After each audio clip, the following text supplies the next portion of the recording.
Alô amigos, alô galera, estamos de volta para o nosso 7º episódio do podcast Roma Nua e Crua. Quem vos fala é Bruno Prandi e no backstage ele, Douglas De Brito. Eu sou o Douglas, você não é o Douglas. Com a arte e edição.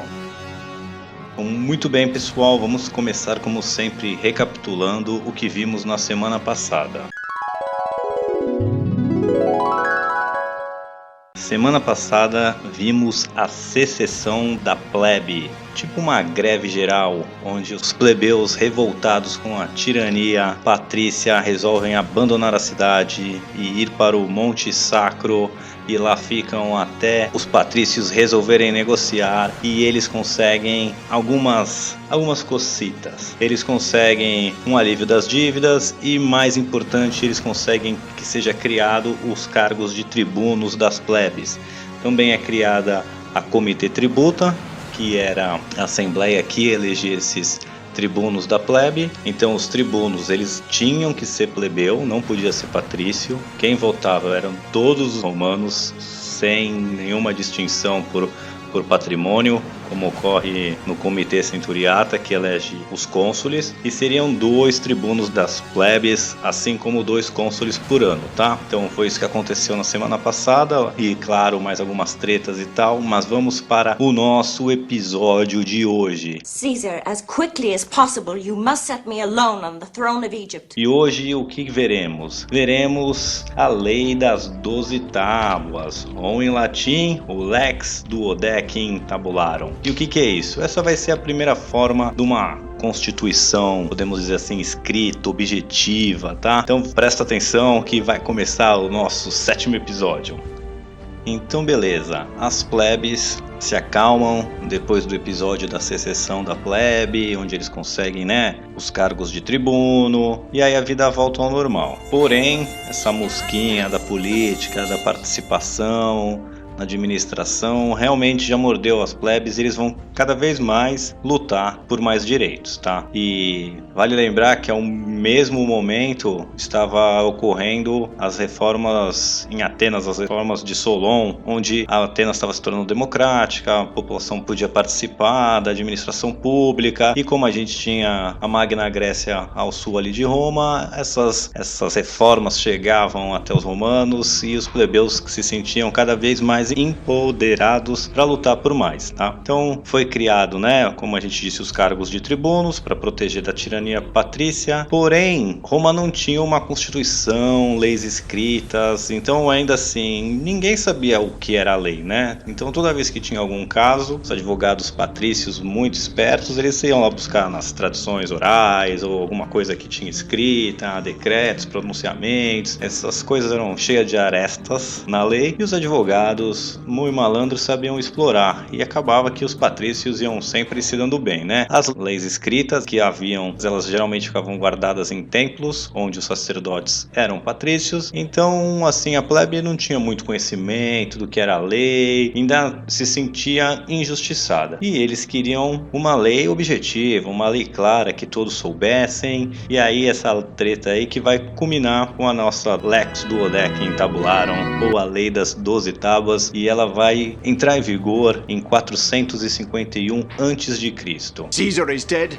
And it was you as good as held the knife. Então vamos lá. Do último capítulo, com a criação dos cargos de tribuno das plebes, até ser criadas as leis das 12 tábuas, vão se passar 40 anos, tá? Então tem bastante coisa que acontece nesse meio tempo. Eu vou precisar de 2 capítulos para falar desse meio tempo. Então esse primeiro a gente vai focar nessa criação das leis, como que ela se desenvolveu. E durante esse período também tem um dos personagens mais marcantes da história da República Romana, tá? Que a gente vai ver na semana que vem. Então esses 2 episódios dessa semana e da próxima, eles vão ser referentes ao mesmo período. Um eu vou estar focando no que aconteceu na disputa política, e no outro eu vou focar no personagem central, tá? Mas vamos ao ponto. Então vão se passar 40 anos, os primeiros 20 anos ali, desde a criação do cargo de tribuno das plebes, continua uma tensão social, os plebeus brigando por poder, os patrícios não querendo ceder, mas nada que estoure, né? Fica uma coisa meio um cabo de guerra com ninguém puxando muito forte pro outro lado. E como eu já falei, o que mantém essa coesão social aí, essa disputa entre patrícios e plebeus, posso dizer assim, banho-maria, são, claro, os vizinhos bem pacíficos que Roma tinha, né? Não. Então, a cidade ao norte, a cidade etrusca de Veios, que é o arquirrival de Roma, eles também ficam ali meio que um conflito, não em larga escala, mas um conflito constante, onde ocorre mais conflitos, digamos assim, ao leste, onde tem as tribos seminômades, e os principais causadores de problemas aqui vão ser os volcianos e os ecos, tá? E ainda tinha as cidades gregas também, que vira e mexe tinha algum problema. Então, esse tipo de animosidade na vizinhança conseguia deixar o ambiente em Roma mais tranquilo, digamos assim, porque eles tinham que se preocupar com outra coisa a não ser ficar brigando pelo poder. A briga com Veios, né, que é a cidade etrusca ali próxima de Roma, era uma briga entre, como posso dizer, cidades, povos civilizados, e as disputas com os ecos e os volcianos era uma outra coisa, porque esses eram povos pastorais seminômades que viviam nas montanhas, e eles toda temporada desciam com os rebanhos deles. Queriam o quê? Pegar território romano fértil, acabar com as plantações para fazer de pasto para os amigos dele. Mais ou menos que nem um presidente queria transformar a Amazônia em pasto. Pode estar vendo, sim, pode, não estou afirmando. Ação criminosa desses zongueiros para exatamente chamar a atenção contra a minha pessoa. Era mais ou menos isso que os volcianos e os ecos queriam fazer, e Roma fica sempre brigando com eles. Toda vez eles invadem e os romanos, né, vão lá e repelem. Eles invadem, eles vão lá e repelem. Passados ali os 3 aninhos desde o estabelecimento, desde a secessão das plebes ali em 491 a.C., uma ameaça volciana quase toma a cidade. Então, o que acontece? Reza a lenda, né, porque a gente não sabe, que um general romano, um tal de Corleanos, olha o nome do ninho, né? Virou a casaca e ele começa a liderar um exército volciano. E ele consegue bater as legiões no campo de batalha e vai em direção a Roma, né? Então Roma manda um exército para enfrentar ele, ele vence e chega ali aos portões de Roma, tudo pronto para tomar a cidade. E aí o que acontece? As mulheres romanas começam a vir e chorar por Corleanos. Cara, não invade a cidade, a gente vai ser escravizada, vão matar nossos maridos, nossos filhos, vão nos vender para escravidão. E ele fica ali meio sem saber o que fazer, até que a mamãe do Corleanos vem e implora para ele, chorando: o filho não invade. Não se junte com essa gentalha. O que vai ser da gente? Você quer ver sua mãe escrava? Você quer ver sua mãe estuprada? E aí o Corleanos se convence que ele não deve tomar a cidade e levanta o cerco e vai embora. Só que aí quando ele chega de volta em território volciano, os volcianos ficam: pô, cara, tu não tomou a cidade, tu é louco, tava tudo pronto, já tinha vencido o exército, era só invadir e ficar rico. Por que tu fez isso, seu louco? E matam ele, né? Então, fim aí da história. Now the world don't move to the beat of just one drum. Só um detalhezinho, todo mundo acha que essa história do Corleanos é mais uma lenda romana, já que eles tomaram um pau, eles não vão admitir que tomaram um pau de uma tribo seminômade. Então eles inventam esse Corleanos aí pra ter alguém que foi um romano que venceu os romanos, não foi outros povos. Então a gente não sabe, mas o que os romanos contam é isso. Então ele foi lá, isso em 491, só 3 anos depois, e foi onde Roma realmente teve mais assassinada. Depois vira um padrão, que é sempre os volcianos principalmente invadem e os romanos vão lá, mandam um exército para expulsar eles das terras. E isso vai passa aí o ano de 480 a.C., 470 a.C., e essa é a dinâmica da situação. Aí os plebeus começam a achar que os patrícios estão forçando a barra com essa ameaça volciana aí, porque, pô, todo ano é a mesma coisa, a gente começa, né, a reivindicar alguma coisa. Opa, olha lá, os caras invadiram, vamos lá, levanta um exército, a gente conversa depois que expulsar eles, né? E aí era sempre, né, tirando essa do Corleanos, era sempre muito fácil expulsá-los. Então o pessoal começa a achar que essa é a estratégia dos patrícios de ficar inventando essas guerras. Não inventando, isso acontecia, mas eles, como eu posso dizer, eles aumentavam o tamanho da ameaça, fingiam que, olha, não, é uma coisa, cara, vão tomar Roma, precisamos agora urgente, depois a gente discute as coisas, vão lá. E aí começa os plebeus ficarem cada vez mais cabreiros com essas histórias aí de ameaça. E os líderes plebeus plebeus, né, os tribunos, começavam a ficar cada vez mais, como eu posso dizer, tirar proveito político da situação, jogando os plebeus contra os patrícios e tal. Eles falavam, os patrícios aí estão exagerando, a gente nem precisa levantar um exército pra brigar com os caras, é só mandar um cabo e um soldado lá que resolve. Aí os senadores achavam que os líderes plebeus eram os traidores, que eles estavam usando guerra pra se promover pessoalmente, e ficar nessa tretinha aí. Mas no final, os romanos sempre mandavam exércitos, porque o que eles eram guerreiros. Então, por mais que eles ficassem desconfortáveis e achassem que era uma trama dos patrícios para não dividir o poder, eles sempre iam lá e cumpriam o seu dever. Aí em 462 a.C., um tribuno chamado Terentílio, ele propõe que a lei romana seja escrita e que ela seja exposta no tribunal para que todos pudessem ver. E aí então, estariam todos sujeitos à lei e todos abaixo da lei. Os patrícios, horrorizados... Tá louco? Como assim, cara? Ficam horrorizados com a proposta e vão ficar 10 anos lutando para isso não acontecer. Escrever a lei, onde já se viu, os deuses vão ficar chateados, não pode, a gente já tem elas escritas ali guardado, mas ninguém tem acesso, entendeu? E aí depois que o Terentílio propõe isso, aí que os plebeus vão cada vez mais notando esse padrão dos patrícios de, olha, a gente vai discutir depois que a gente vencer essa guerra, a gente precisa vencer essa guerra. E aí cada vez mais os plebeus vão resistindo ao serviço militar, né? Porque eles vão percebendo que a história do menino e do lobo, né? Toda vez que a gente vai discutir isso, deixa só a gente, cara, tô com a caneta pronta aqui, é só a gente bater aquele exército e a gente vai discutir, fica tranquilo. E aí com o passar do tempo, os plebeus vão ficando mais céticos, os tribunos da plebe, os políticos, os plebeus também vão tirando vantagem disso. E aí numa dessas, um exército sabino consegue na calada da noite invadir Roma e tomar a cidadela, que é o ponto mais fortificado ali. Aí o Senado em choque tenta reunir um exército, os cônsules tentam reunir o exército, falando que Roma foi tomada, e aí eles vão, né, atrás de recruta, o pessoal para se candidatar, ninguém acredita, fala, invadiram Roma, papinho, hein, beleza, tranquilo, uhul. E os líderes plebeus, principalmente, fazendo propaganda pro pessoal não se alistar e tal, só que aí os cônsules meio que começam a implorar, e o pessoal aceita, não, beleza, vamos se alistar, vamos ver essa ameaça aí. E chegando lá, realmente, os sabinos tinham tomado a cidade, e os romanos ficam em choque, cara, é verdade, meu. É verdade.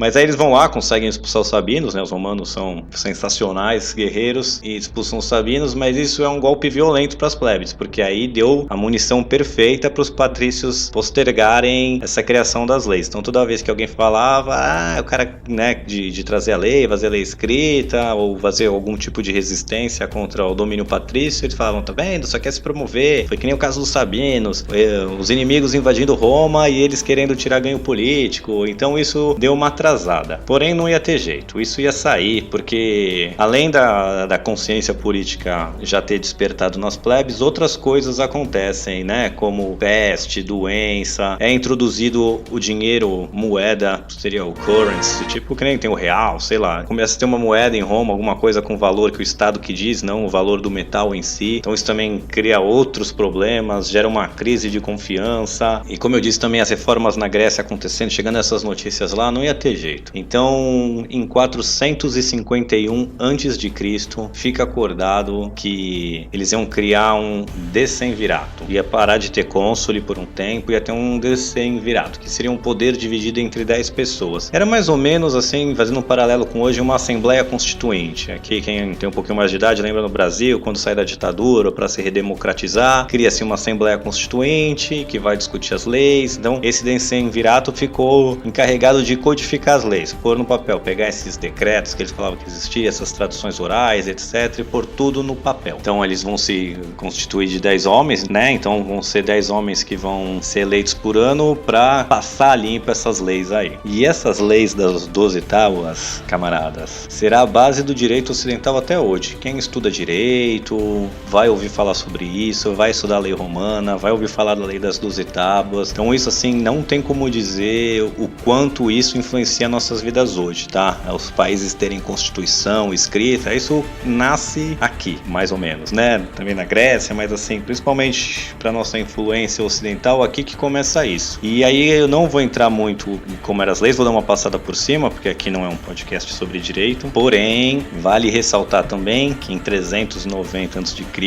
Roma vai ser saqueada, incendiada, então não tem essas tábuas de maneira, como posso dizer, 100% recuperadas. Então você tem uma ideia do que elas eram, existem vestígios e pedaços delas aí, mas ninguém tem ela completa. A gente sabe porque os romanos continuaram seguindo a tradição e as leis que eles tinham escrito, então a gente sabe o que elas diziam mais ou menos. Vamos dar uma olhadinha nelas só por cima aqui, só ver como elas eram, o que tinham nessas 12 tábuas. Então, basicamente, as duas primeiras, elas tratavam da organização e do procedimento judicial, que seria assim um direito processual, como ocorre, quem que tem que processar quem, quais que são as vias, tá? A tábua 3, ela tomava conta das normas dos inadimplentes, quem que é os caloteiros, devedores. A tábua 4, ela continha o direito pátrio, ou poder pátrio, que naquela época o pai era uma sociedade patriarcal, ou seja, o pai tinha direito a tudo. Então se tu tinha vários filhos, queria vender um pra escravidão, normal, isso é legal. Pô, pega um filho do meio, geralmente, vende, levanta um dinheiro, maravilha. Tu podia matar seu filho, sua esposa, era teu direito, cara. Você era pai. Daí que vem o pai de família, o pátrio, não sei em latim agora a expressão, não vou falar besteira aqui. Mas é daí que vem o pai de família. Mande abraços para os meus amigos queridos, Jailson Mendes, que é um pai de família exemplar. Na tábua 5 falava de sucessão e tutela, então quando alguém morre, ou se o pai é louco, ou o irmão. Na tábua 6 tinha o direito à propriedade, como é que tinha o direito de posse aí. Na tábua 7 era mais ou menos o direito civil, o que acontece. Por exemplo, tem uma lei aí dessa tábua que ele fala como é, se uma fruta dá um pé da sua árvore e cai no vizinho, de quem é a fruta? É a sua ou do vizinho? Nesse caso era do vizinho, para ver quantos romanos eram chato com lei, né? Na tábua 8 era dos delitos, ou vamos ser mais um direito penal, digamos assim. Então tinha umas regras bem doidas aí que era legal de só citar. Então, por exemplo, um ladrão que fosse pego à noite, ele podia ser morto. O cara invadiu tua casa, vai lá, mata, normal. Depois você entrega à justiça o corpo. Se tu pegasse o cara de dia, tu tinha que levar ele pras autoridades. Não podia nem ferir o cara, tinha que pegar, levar ele lá inteirinho pros caras julgar. Levar ele no fórum lá e o pessoal quer decidir. Aí tinha umas outras coisas, por exemplo, se você joga uma arma na multidão, mas sem mirar em ninguém, por exemplo, joga uma lança, uma pedra, tu tomava uma multa. Mas se tu mirasse em alguém, tu era preso. Era umas coisas bem de doido, né? Então vamos seguir.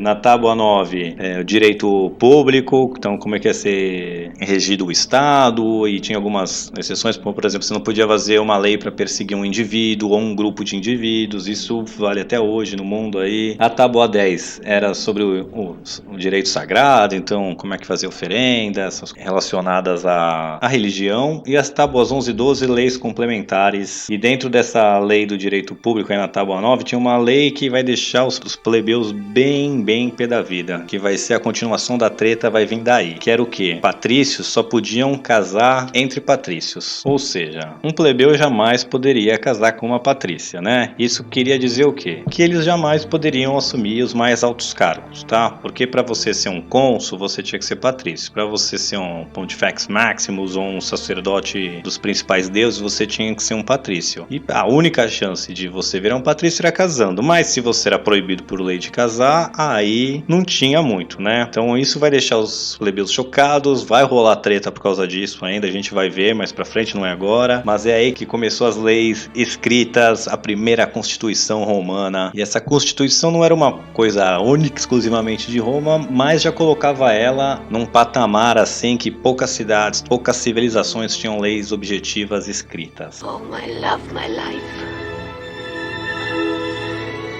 Please die. E a história desses decemviratos aí, que eram, né, o que tomou o lugar dos cônsules, a Assembleia Constituinte, também vai acabar de uma maneira bem peculiar. Então, como eu disse, os decemviratos assumem todos os poderes legais, eles vão lá, criam as 10 primeiras tábuas, aí vem um segundo grupo eleito, produz as outras duas, e aí passa um ano, eles deviam o quê? Abandonar o poder e voltar a ter eleições para cônsules e para tribunos da plebe, voltar à vida normal. Porém, o líder do decemvirato, aí, o Apio Cláudio Crácio Inheliense Sabino, ele resolve que, cara, o poder é bem legal, eu tô bem aqui, eu sou o bom da boca, começa a conversar com os outros parceiros dele, cara, por que a gente não fica mais um pouquinho no poder, a gente tá curtindo, a gente tá, né, nós somos patrícios, nós somos elegantes, a gente já fez as leis, então vamos segurar mais um pouco aqui, a gente inventa uma desculpa, fala que não, a gente precisa de mais um tempinho aqui pra terminar essas leis, sabe, falta fazer uma correção ortográfica, uma análise sintática aqui, então segura aí, pessoal, a gente já vai entregar o poder, mas a gente vai ficar mais um pouco. E eles não entregam o poder, tomam na mão grande. É engraçado, né? É irônico que os caras que produzem a lei já são os primeiros a violar, né? Mas beleza, como todos os poderes, tanto executivo, legislativo, judiciário, tudo tava na mão deles, não tinha nenhum caminho legal pra você derrubá-los, né? Então ficou aquele clima de, os caras estão fazendo algo irregular, mas ninguém sabia como resolver aquilo, e aí fica uma situação desconfortável até o líder deles, o Apio Cláudio, vou chamar de Claudião das massas, ou melhor, Claudião das elites, né, que era um patrício metido a besta, ele mete o louco, ele faz algo que não deveria. Então o que ele faz? Ele vê ali um pedaço de mau caminho, uma delicinha de uma plebeia que, olha, mexe com o coração do nosso Claudião. E aí, só que ela era uma cidadã romana, ela era noiva de um oficial do exército, o pai dela também era um oficial do exército, apesar de serem plebeus, era alguém que tinha, né, algum prestígio ali. E aí ele do nada fala que não, na verdade ela era uma escrava foragida de um cliente dele. Aí beleza, vai ter um julgamento lá no fórum, vem um monte de gente dizendo, não, conheço a moça desde que ela nasceu, ela é uma cidadã romana, ela é filha dele mesmo. Vem outras pessoas, não, sou amiga dela de infância. Todo mundo, né, cria-se um monte de evidência de que ela nunca foi escrava, ela sempre foi romana, que isso aí é uma baita palhaçada. Mas quem era o juiz do caso? Era o nosso Claudião. E aí, para espanto de todo mundo, apesar da evidência clara, ele declara que não, que na verdade ela é uma escrava foragida e é propriedade do cliente dele. Pra que ele queria que virasse propriedade? Que o cliente dele dá pra ele, né? Uma mão lava a outra. Aí a população fica revoltada, né, cara? Pô, tá louco? Já não basta tomar o poder aí na mão grande, ainda vai querer agora fazer isso. Se ela não te quer,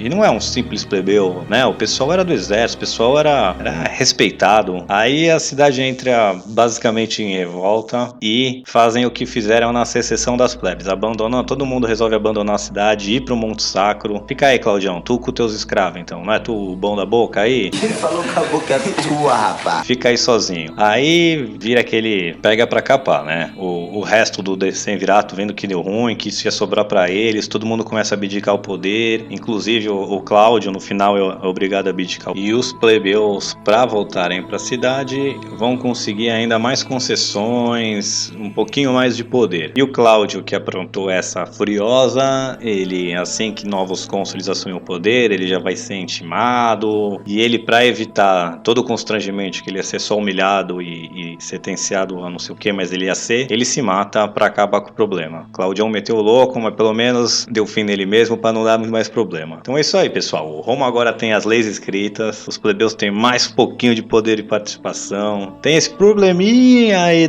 dessa lei que vai ser a próxima treta aí dessa coisa do casamento. Mas por hoje é só, pessoal. O nosso episódio termina por aqui. Semana que vem, quem manja já um pouco de história de Roma sabe que desse período aqui que a gente conhece o nosso grande Cincinnatus, né? Um dos grandes personagens aí da história romana. E a gente vai ver quem é esse grande romano, esse personagem lendário na próxima semana, pessoal. Por hoje é só e até!